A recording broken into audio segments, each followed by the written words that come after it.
voy ichim qotib qolyapti, qabziyatim bor, 3 kunda ham, 1 haftada ham ichim kelmaydi, doim treshina bo'ladi yoki gemorrogim chiqib qoladi deb qiynalayotgan insonlar uchun oddiygina tavsiya.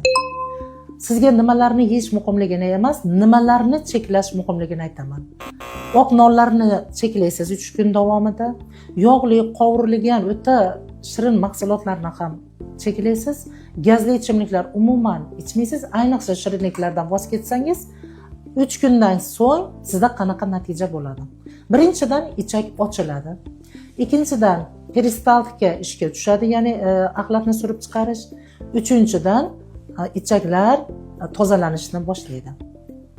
Xuddi shunday qilsangiz, albatta qabziyatni oldini olgan bo'lasiz. Voy, nimalar yeyishim kerak degan insonlar uchun aytmoqchimanki, birinchi o'rinda 4-5 dona olxo'ri qoqisini ertalab nonushtaga yeng, ozgina non bilan. Obedda va kechki paytda 1 stakandan qaynatib iching, o'rikdan sharbat qilib. Keyingisi esa sabzavotlarni ko'p yeng. Bu kletchatka bo'ladi. Hamda siz no'xat, loviyalarni ham suyuq ovqatlarga qo'shgan holatda iste'mol qiling. Mana shu bilan ichak ham oziqlanadi, ham unga kletchatka bo'ladi, ham harakatga keltiradi. Aytgandek, suv ichishni kamda qilmang. 2 litr sizga me'yoriy. Hamda ertalab kech payt ozginadan harakat qilib yurib turing.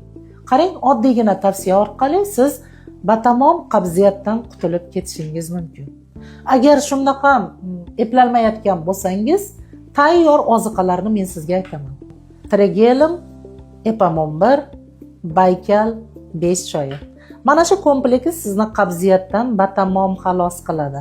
Eski axlat toshlaridan ham tozalaydi, natijada qabziyatdan qutulasiz. Savollar bo'lsa, video so'ngidagi telefon nomerlariga qo'ng'iroq qiling.